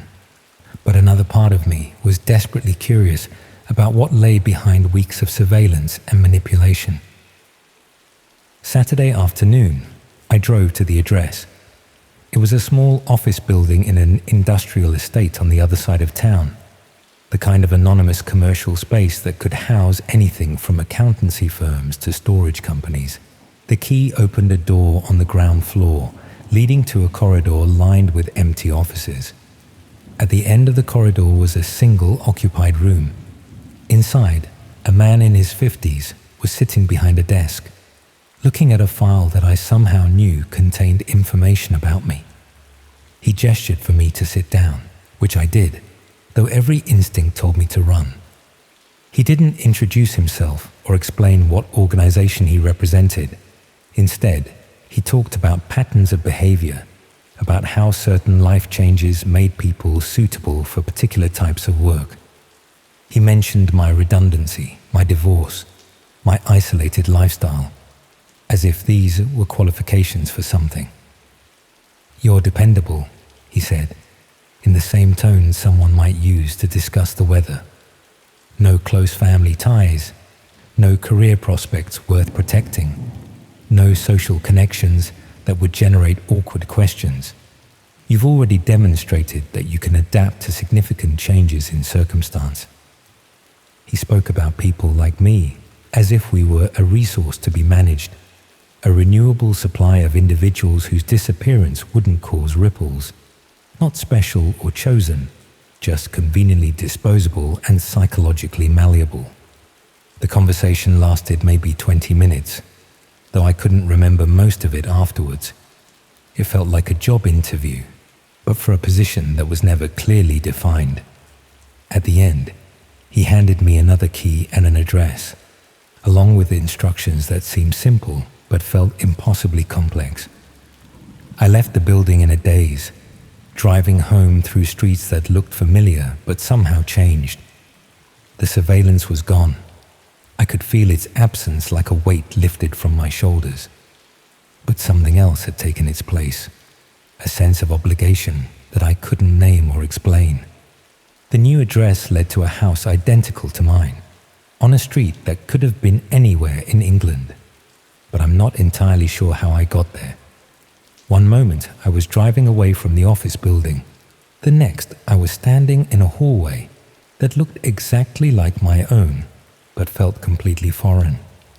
Inside, everything was arranged exactly as I would have arranged it, down to the books on the shelves and the brand of tea in the kitchen. It was like someone had created a perfect replica of my life, but in a different location. I tried to leave that first day, walk to where I thought my car should be, but the streets didn't lead back to anywhere I recognized. Every road seemed to curve back on itself. Every junction returned me to the same residential maze.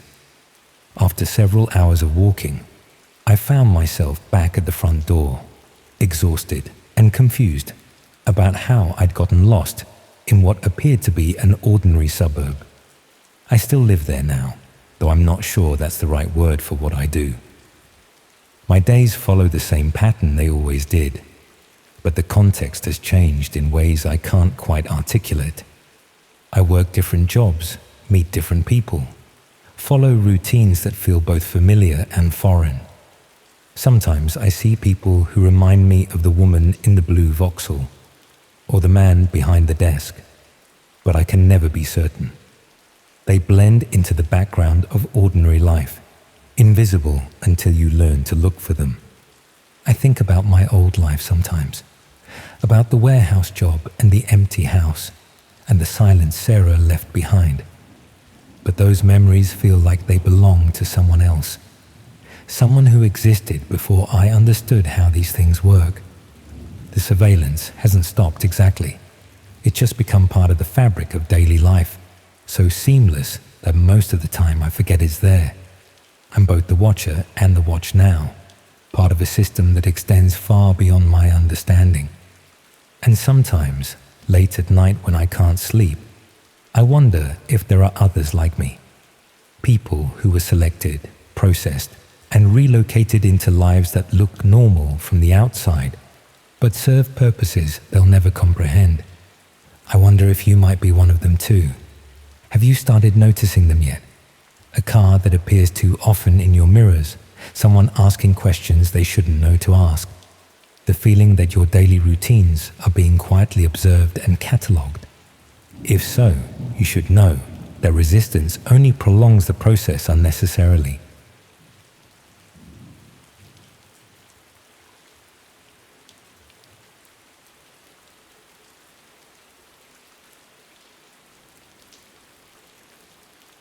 She was watching me through the crack in the wall.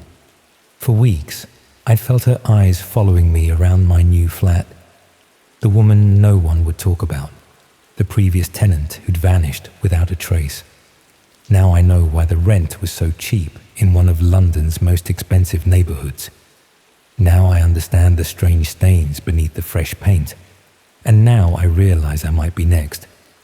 My name is Madeline Cox, and I'm going to tell you about the 18 months I spent living in Flat 16B, Cold Harbour Lane, and how I uncovered the truth about Rebecca Walsh, the woman who disappeared before I arrived, the woman whose possessions kept turning up in my walls, and the building manager who knew far more than he was telling. It began with a suspiciously good deal on a Victorian conversion flat in Brixton. January 2019. I'd just landed a curator position at a small modern art gallery in central London.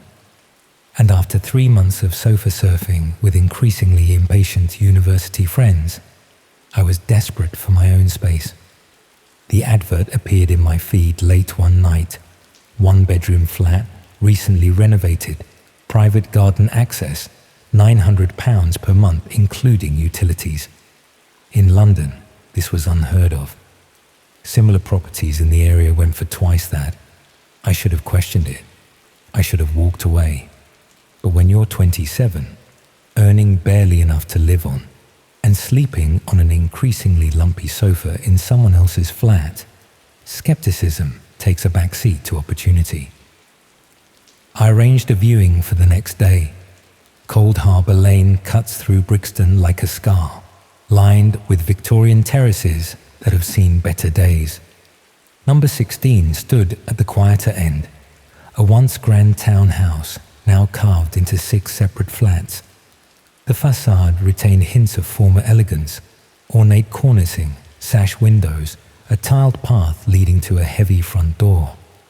But something about it seemed off-kilter, as though the entire structure was gradually sinking on one side. Martin Ellis, the building manager, met me in the communal hallway. Mid-50s, perpetually damp-looking, with thinning hair combed over a shiny scalp, and a smile that never reached his watery eyes. The kind of man who stands slightly too close when speaking. He jangled his keys with nervous energy as he led me up creaking stairs to the first floor. "It's been completely redone," he explained, unlocking the door to 16B. New kitchen, new bathroom, fresh paint throughout. The flat was surprisingly spacious for London. A decent-sized living room with original fireplace, sealed up of course. A small but functional kitchen. A bathroom with actual full-size bath. And a bedroom overlooking a shared garden. The renovation work was evident everywhere. The place smelled of fresh paint and new carpet. Everything gleamed with that unlived-in quality of recent refurbishment. I should have asked why. I should have wondered about the previous tenant. Instead, I asked where to sign. The rent required a surprisingly small deposit. The paperwork was minimal. Martin seemed eager to have the place occupied quickly. All red flags I ignored in my desperation for affordable housing in Zone 2. I moved in 2 days later, my possessions fitting into the back of a single taxi. Clothes, books, a laptop, and a few framed photographs. The sum total of a life lived mostly in temporary accommodations. The first few weeks passed uneventfully. I unpacked my meager possessions, bought some second-hand furniture, settled into my new job at the gallery. My neighbours were largely invisible, the kind of Londoners who avoid eye contact in the hallway and close their doors quickly when they hear footsteps on the stairs. Only Mrs. Patterson in 16A, an elderly widow who'd lived in the building since the 1970s, made any effort at friendliness, inviting me in for tea my second week. Her flat was a time capsule. Antimacassars on faded armchairs, porcelain figurines on every surface, the lingering smell of boiled cabbage and lavender polish. Her walls were lined with photographs spanning decades. Children who had grown into adults with children of their own. A stern-looking husband long deceased. Holiday snapshots from British seaside towns. A life thoroughly lived and meticulously documented. She asked polite questions about my job, my family back in Manchester, whether I was courting. I answered between sips of too sweet tea from bone china cups so thin they seemed almost translucent. She mentioned having seen many tenants come and go over the years. Young people mostly, she said, none staying very long. Then, as I was leaving, she gripped my wrist with surprising strength. "They painted over it, I suppose." Her voice had dropped to a whisper. "Painted over what?" "The wall in your bedroom, the stain that wouldn't come out." Before I could ask what she meant, she retreated into her flat, bolting the door with finality. The sound of multiple locks engaging echoed in the hallway. 1, 2, 3. More than seemed necessary, even in London. That night, I examined my bedroom walls, with a rising sense of unease.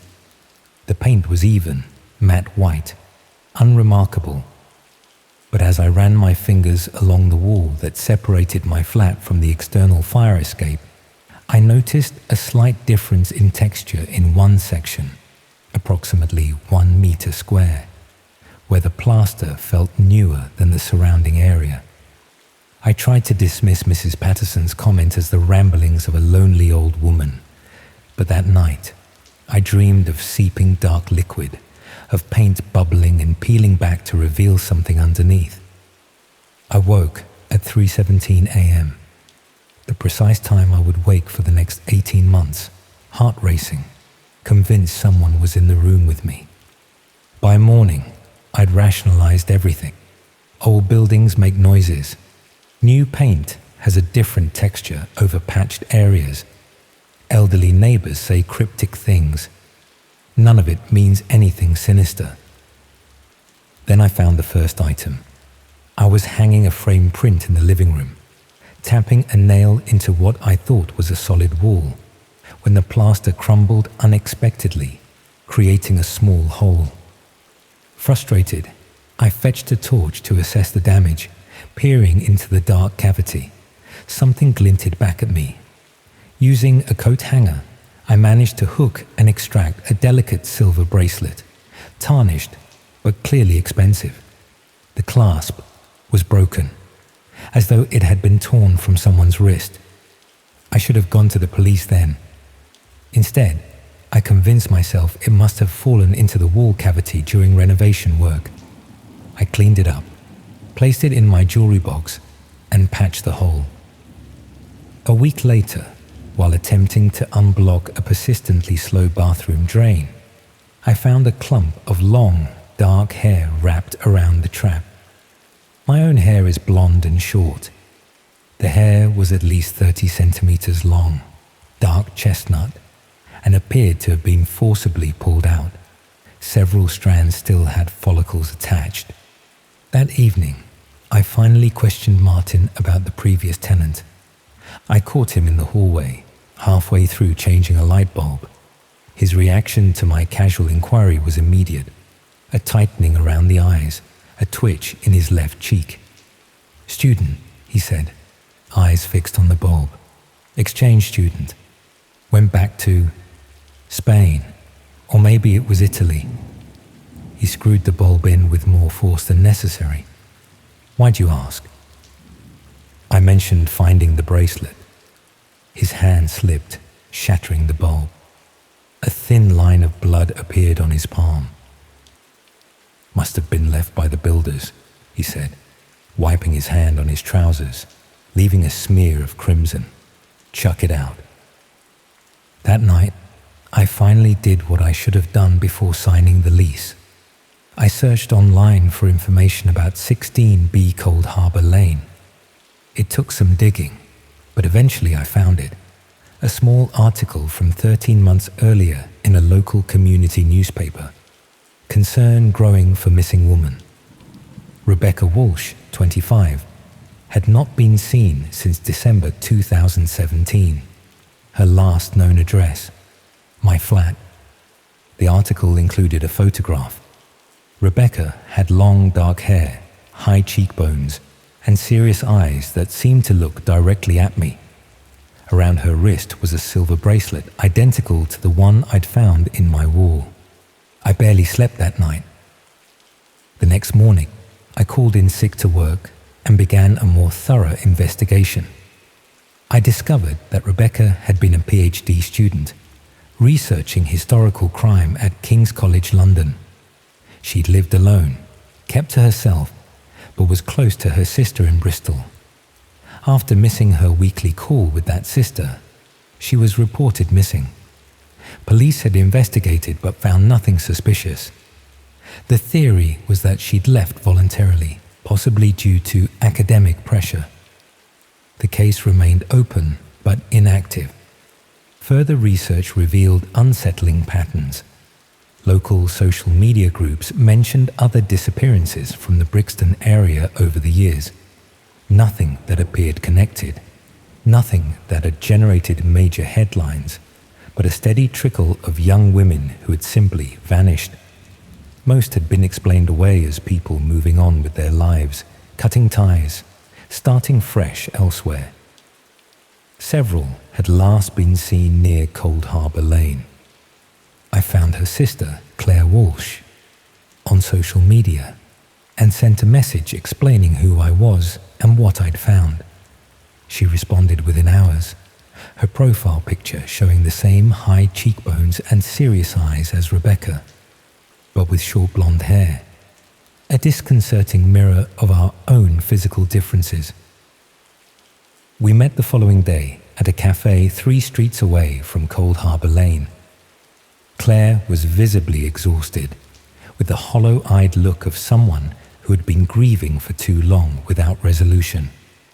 When I handed her the bracelet, she held it like something infinitely precious and infinitely painful. "I gave her this for her 25th birthday," she said. She never took it off. Claire had never believed the voluntary disappearance theory. Rebecca was dedicated to her research, had just received additional funding, and had been excited about new evidence she'd discovered relating to historical murders in Brixton. The police had interviewed Martin, the other tenants, Rebecca's classmates and professors. No leads.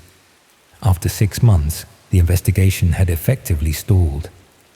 Most disturbingly, Claire told me that Rebecca had mentioned feeling watched in the weeks before her disappearance. She'd complained about noises in the walls, about missing personal items that would reappear in strange places, about a persistent feeling that someone had been in her flat while she was out. She'd changed the locks twice, had considered breaking her lease and moving elsewhere, had begun documenting everything in a journal that disappeared along with her. I didn't tell Claire about the hair in the drain or the patched section of wall. I didn't share my growing conviction that Rebecca had never left Cold Harbour Lane. Some truths are too heavy to place on shoulders already bowed by grief. But that evening, I examined my flat with new eyes. The fresh paint, the new carpet, the replaced section of wall. The renovations weren't improvements. They were erasures. I began to notice other things. The floorboard near the bedroom window that sounded different when stepped on. The section of kitchen tile work that didn't quite match the rest. The slight discoloration on the ceiling above the shower, visible only in certain light. My flat was a palimpsest. Rebecca's existence scraped away, painted over, but still faintly visible if you knew where to look. And Martin's behavior grew increasingly erratic. I'd catch him watching me from the garden when I left for work. He invented reasons to check my smoke alarms, my radiators, my windows. Once, returning unexpectedly after forgetting my access card for the gallery, I found him standing in my living room, seemingly doing nothing at all. He claimed he was investigating a leak from the flat above. There was no leak, and the flat above had been empty for months. I began documenting everything. I took photographs of every unusual feature in the flat. I recorded the times Martin appeared without explanation. I noted every unexplained sound, every misplaced object, every strange smell. I created a detailed floor plan, marking areas where the renovation seemed most recent or most thorough. And I researched Rebecca Walsh's research. Through academic databases, I found her published work on historical crimes in South London, particularly a series of unsolved murders in Brixton between 1889 and 1891. 4 young women, all tenants of the same boarding house, all found with their throats cut and peculiar items sealed inside their body cavities. Buttons, coins, locks of hair. The killer was never identified, but Rebecca had been pursuing a theory that the boarding house owner, one Martin Ellis Sr., had been responsible. The contemporary Martin Ellis was his great-grandson. That connection should have sent me to the police immediately. Instead, Motivated by some misguided sense that I needed more evidence, I decided to investigate further. I contacted Rebecca's academic supervisor, who confirmed her research had taken an unexpected turn in her final weeks. She discovered documents suggesting the historical Martin Ellis hadn't died in 1892, as previously believed, but had changed his name and continued running boarding houses in various London neighbourhoods, each associated with disappearances that were never connected to him. She became quite obsessed, the supervisor told me. She was convinced there was a family pattern, that something had been passed down through generations. I told her she was straying into unprovable territory, that it would damage her academic credibility. The original boarding house, I discovered with growing horror, had stood at the exact location of 16 Cold Harbour Lane. Through public records and extensive genealogical research, I traced the Ellis family history. Martin Ellis Sr. had 5 children. 3 sons continued the family business of property management across different parts of London. Their children did the same. The current Martin Ellis was the last male descendant of the original boarding house owner, inheriting properties that had remained in family hands for generations. I discovered something else too. Every property managed by an Ellis had experienced at least one unexplained disappearance per decade. Young women, usually living alone, often students or newly arrived in London. Each case investigated separately. Each eventually filed away as a voluntary departure or possible suicide. None ever connected to the Ellis family. None ever solved. Around this time, about 6 months into my tenancy, I began to feel watched not just by Martin, but by someone else. I'd wake at exactly 3:17 a.m. with the certainty that someone was standing in the darkest corner of my bedroom. Objects would move slightly between when I left for work and when I returned. The silver bracelet, which I'd kept after Claire couldn't bear to take it, repeatedly migrated from my jewelry box to my bedside table. I began to fear I was losing my grip on reality. Was I inventing connections because of Rebecca's research?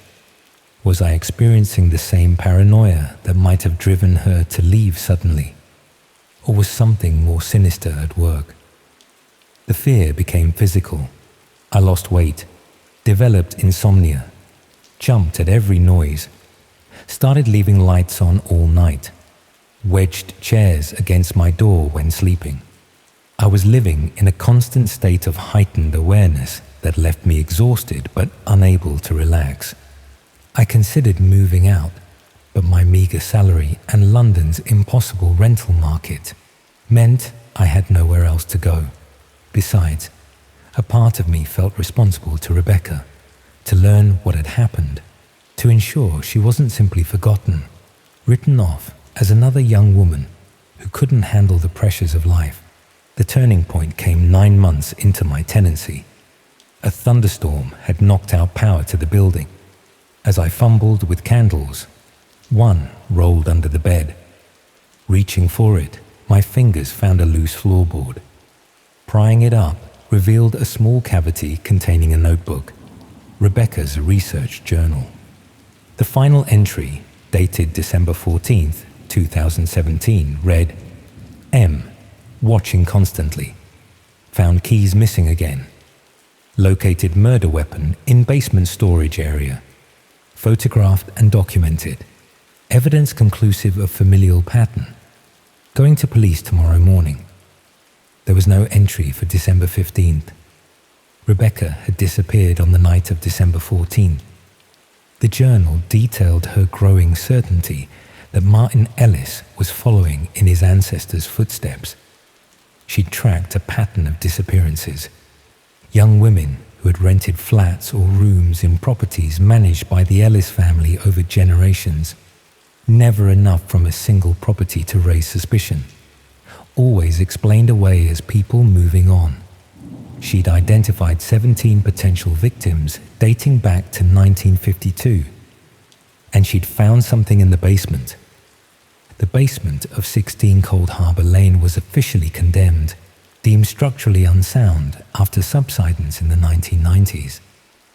I'd never seen the door unlocked, but according to Rebecca's journal, Martin kept it accessible and used it for storage. Rebecca described discovering a hidden room within the basement, accessed through a false wall behind old shelving units. Inside, she'd found items belonging to missing women dating back decades: driver's licenses, jewelry, clothing, all meticulously preserved and labeled. And something else: a collection of antique surgical tools passed down through generations of the Ellis family, one of which, a particular curved knife, matched descriptions of the weapon used in the 1889 to 1891 killings. Most disturbing of all were the photographs. According to Rebecca's journal, she'd found albums containing pictures of women in various stages of what she described as ceremonial preparation. The journal didn't elaborate, but her academic articles on the historical murders detailed how victims were prepared before death: bathed, dressed in white, positioned in specific poses meant to mimic classical paintings of sleeping women. I called Claire immediately, sharing what I'd found. She urged me to go to the police. I agreed to meet her the next morning at the local station, journal in hand. That night, the power went out again. No storm this time. Just my flat, plunged into darkness at 11:42 p.m. I reached for my phone to use as a torch, but it was dead. Fully charged moments before, now completely unresponsive. The spare torch in my bedside drawer was missing. The candles had mysteriously disappeared, and from the hallway outside my flat came the unmistakable sound of a key turning in the lock. I didn't wait to see who would enter. Grabbing Rebecca's journal, I locked myself in the bathroom, the only room with a window large enough to climb through. As I heard my front door open, I forced the bathroom window sash up and squeezed out onto the narrow fire escape. The metal was slick with rain, my bare feet struggling for purchase.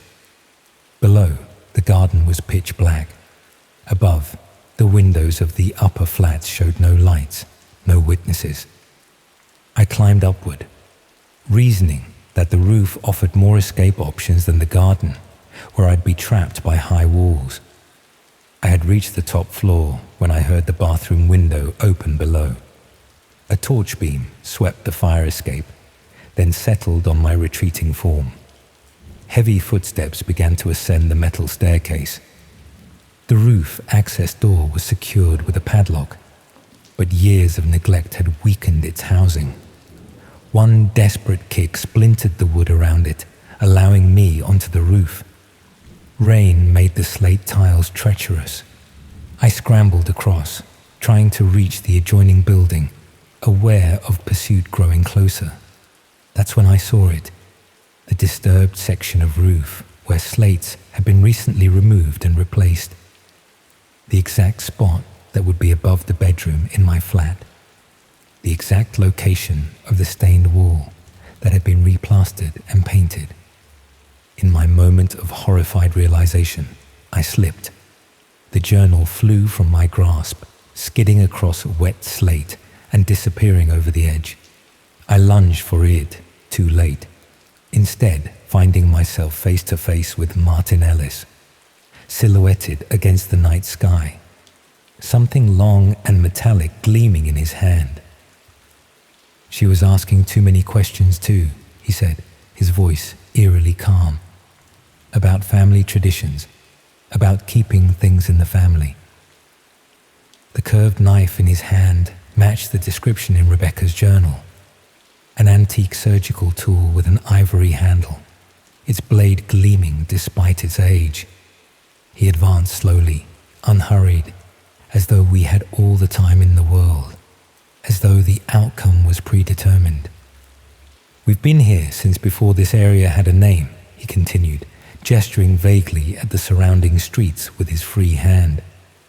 maintaining properties, maintaining traditions, keeping the family strong. Each generation learns from the last.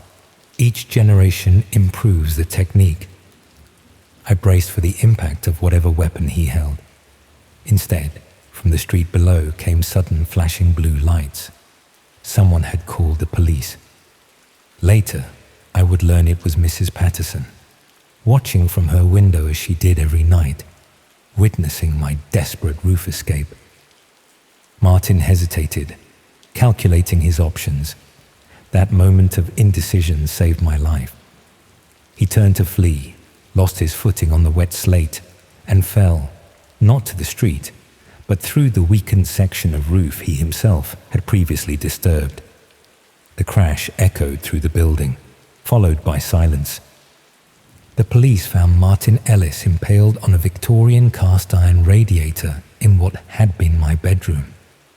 When they prized up the floorboards beneath where he fell, they discovered the first of the bodies, Rebecca Walsh, exactly where I had slept for 9 months, separated from me by a thin layer of new flooring. The subsequent investigation revealed the full horror of Cold Harbour Lane. 6 bodies were recovered from various concealed locations within the building. The oldest had been there since 1984. Each had been killed in the same way as the historical victims Rebecca had researched. Throat cut, personal items sealed inside body cavities. Each had been a tenant. Each had started asking questions.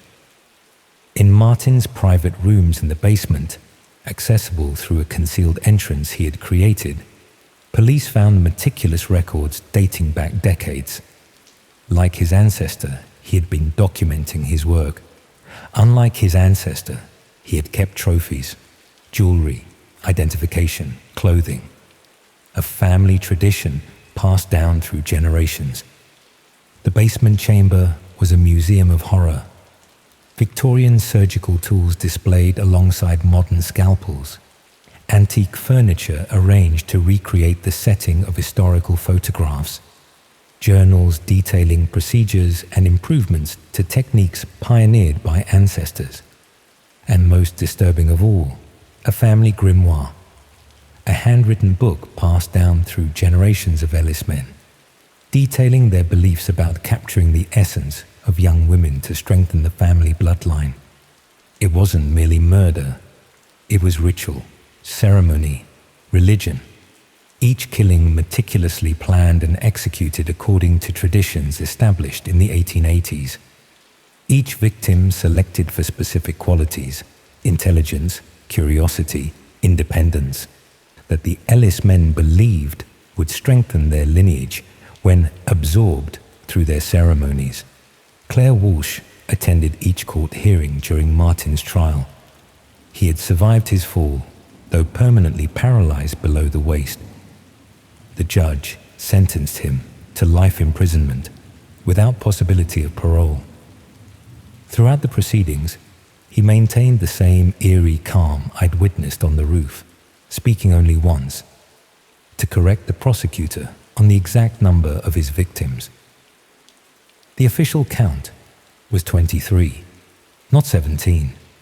Further investigation revealed connections to other properties around London. Buildings managed by distant cousins of the Ellis family, each with their own history of disappearances. The full extent of the family's activities may never be known. Some relatives disappeared before they could be questioned. Some properties were mysteriously destroyed by fire before they could be searched. The ripples extended outward, suggesting a network larger and more organized than anyone had initially suspected. I never returned to Cold Harbour Lane. My possessions were collected by police, processed as potential evidence, eventually returned months later. I moved first to a hotel, then to a shared house in North London, finally back to Manchester. My curator position was held for me, but I couldn't stay in London. Every dark corner, every strange noise, every unexpected movement triggered overwhelming panic.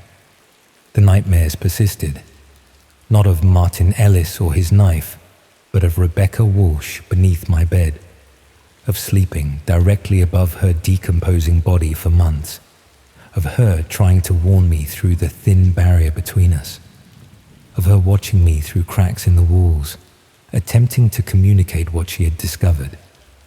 The psychological impact was diagnosed as PTSD.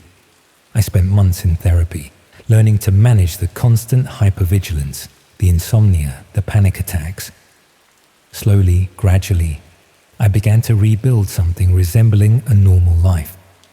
I took a position at a small gallery in Manchester, rented a modern flat in a building less than 10 years old, researched the owners extensively before signing anything. Claire and I remain in contact, united by circumstance, by trauma, by the shared experience of having brushed against true evil. We exchange messages weekly. She's finished her sister's research, published the definitive account of the Ellis family crime spanning 5 generations. I haven't read it. Some knowledge is too heavy to carry. Number 16, Cold Harbour Lane, was demolished last year. The land remains vacant. Development plans repeatedly delayed by structural concerns. Locals avoid it. Estate agents can't sell it. The ground, they say, won't settle properly. The foundations keep shifting, as though something beneath the surface refuses to rest. Sometimes I dream of Rebecca Walsh, not as I imagine she was in her final moments, but as I felt her throughout my time in that flat, watchful, persistent, refusing to be erased. In my dreams, she's trying to tell me something, her mouth moving soundlessly behind the wall. I wake always at the same time, 3:17 a.m., the time the police determined she died. I don't believe in ghosts. What haunted 16B Cold Harbour Lane wasn't supernatural, but the most natural thing of all, the human capacity for evil, passed down through blood, hidden behind fresh paint and new carpets, and a caretaker's smile. The true horror isn't that monsters exist. It's that they look just like us, hold keys to our homes, and wait patiently for decades to continue family traditions. The journal was never recovered. Somewhere in the ruins of Cold Harbour Lane, Rebecca's final evidence remains buried. Martin Ellis will die in prison. But I sometimes wonder about the broader family tree, about cousins and distant relatives who might maintain other properties in other cities, about family traditions that span generations, about the weight of blood and history, and how some stains can never truly be painted over. Sometimes, late at night, I find myself researching property ownership records, tracking surnames connected to the Ellis family, mapping disappearances across decades and locations, building my own version of Rebecca's research. I don't know what I'll do with this information, whether I'll publish it, share it with authorities, or simply keep it as insurance against the day I might encounter another building manager with too many keys and a smile that never reaches his eyes. I've moved 3 times since leaving London, each time to newer buildings with professional management companies and electronic security. Each time researching the history extensively before signing anything. My current flat is in a converted industrial building, all exposed brick and steel beams, no hidden spaces, no room for secrets. Yet still I wake at 3:17 a.m., convinced someone is watching me through the walls. Check your walls, know your landlord, and remember, the most dangerous predators are those who hold the keys to the places we consider safe.